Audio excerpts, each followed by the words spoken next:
Yeah, so whoever's in the marketing team for this, dude, oh my gosh, this is definitely not for a water bottle. Anyways, though, I'm sorry if my camera looks a little, and if not a lot more worse than it did in my previous videos. I have no idea what's going on. It looks a lot more staticky and grainy, so I apologize for that. I'm looking into a new webcam. I just need a little bit more change, but that should be coming out here in a bit. Anyways, though, again, yeah, no, I've been seeing a lot of, I guess, homages or homages. I'm pretty sure the H is silent on that. When it comes to anime as well as real life, or not real life, oh my gosh, dude, I'm a complete idiot, but comics, Western comics, and it is so cool seeing that. I mean, I don't know why or what it is, but every single time I see anime being referenced in, I guess, pop culture here in the America, or goddamn, I sound like a complete idiot right now, but over here in America, I just geek out like a little girl, you know, just getting all giddy and kicking my feet. I don't know. I just start fangirling over it because I'm like, damn, what I thought was not mainstream is now becoming more mainstream to the point where Mr. Beast is wanting to fund for a remake of Naruto, which some people are complaining about, but I don't understand why. I mean, like, gosh darn, man, nobody could be happy. I would be so down to have a Mr. Beast remake of Naruto or whatever. I don't care. I mean, like,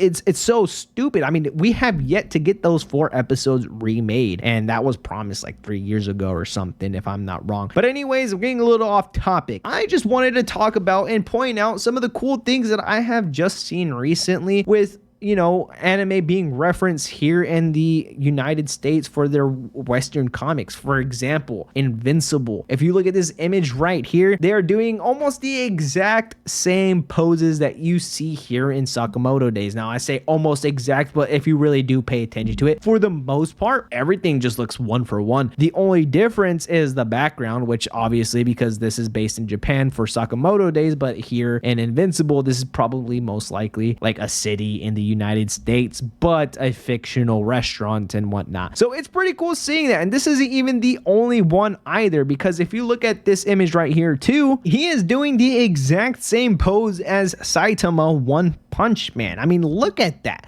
That is so freaking cool, man. And it makes more sense to have this one right here, because pretty much at this point of the story, if Mark really just locks in, he's able to one punch a lot of things just like Saitama, but because Mark just isn't in that point of the story yet, he's refusing and not wanting to kill. So I really do like this one right here the most when it comes to Invincible. And I don't know, I'm just geeking over it because I like both stories. I like all of, you know, pretty much all of anime. I don't hate One Punch Man. In fact, I love it. I just hate the fact that they are butchering season 3, or they butchered season 3. And I really also do like Sakamoto Days just a little bit. Really only one character is keeping me up here, and that's Osaragi, because she is bad. But Invincible isn't the only comic book that is, you know, paying homages to manga, but Absolute Batman as well, DC Comics. Now, I don't know if this has any direct reference to the recent comments the president of DC Comics has made about manga and anime being like in an advantaged state when it comes to Western comics, like, because all they really do is focus on is superheroes, whereas anime and manga can focus on its literature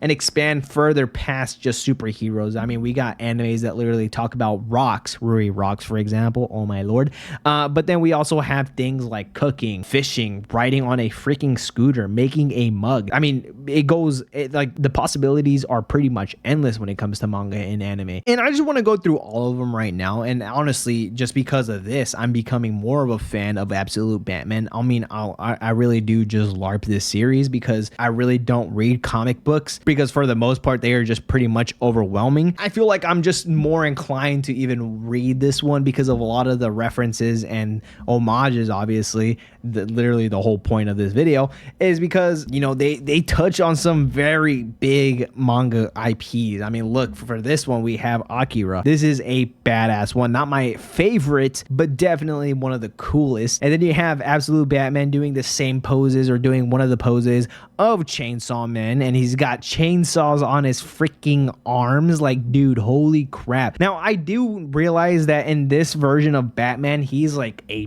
beefcake, man. He's got a honky dunk on him, but not on just his butt, but his arms and his entire body. This guy is an absolute unit, but I'm pretty sure he's gone through hell. And so far, what I've heard from this story is that this isn't even the I guess, worst things done to him by far, which is kind of scary because if you've kept up with the recent updates with this series, it sounds like he's been put through the ringer. Other than that, yeah, let's continue on. We have him doing the exact same pose as Guts. Well, not exact same pose, but, you know, it's a direct reference to Berserk. I mean, how else can you not see the resemblance? You got two beefcakes holding two of their biggest weapons and just, I guess, war-torn and looking absolutely magnificent. You got aura seeping out of their freaking nutsacks off of this one right here. And lastly, but not least, we have the Scarecrow with Joker in the background, directly referencing Death Note with Ryuk and Light Yagami. And my gosh, man, a lot of these have aura. I think I like this one the absolute best because I like the way that absolute Joker looks in this series, and also Scarecrow. He looks menacing, I'm not going to lie, but I just like how close it really looks to the Death Note one. I mean, you got the purple background pretty much in the shape of a cross. You have the black background behind that with almost pretty much, you know, the exact same font and lettering. And I mean, what more is there to like not like about this one? You got Scarecrow holding absolute Batman's freaking axe while Light Yagami is using or holding the scythe. I don't know, man. I just really do love the direction in which I guess some Western comics are heading towards because of the inspiration because of manga and anime. Now, again, I don't know if any of these are into direct references of what Jim Lee has said about and complimenting on manga and anime. It's pretty cool to see nonetheless. Anyways, though, appreciate y'all for hanging around. That's all I really gotta say. If y'all like what y'all see, why not drop a like and subscribe, as that does help around my channel a lot. Anyways, though, if you made it this far, appreciate y'all, and I'll see y'all next time. You have a great day. Adios, guys.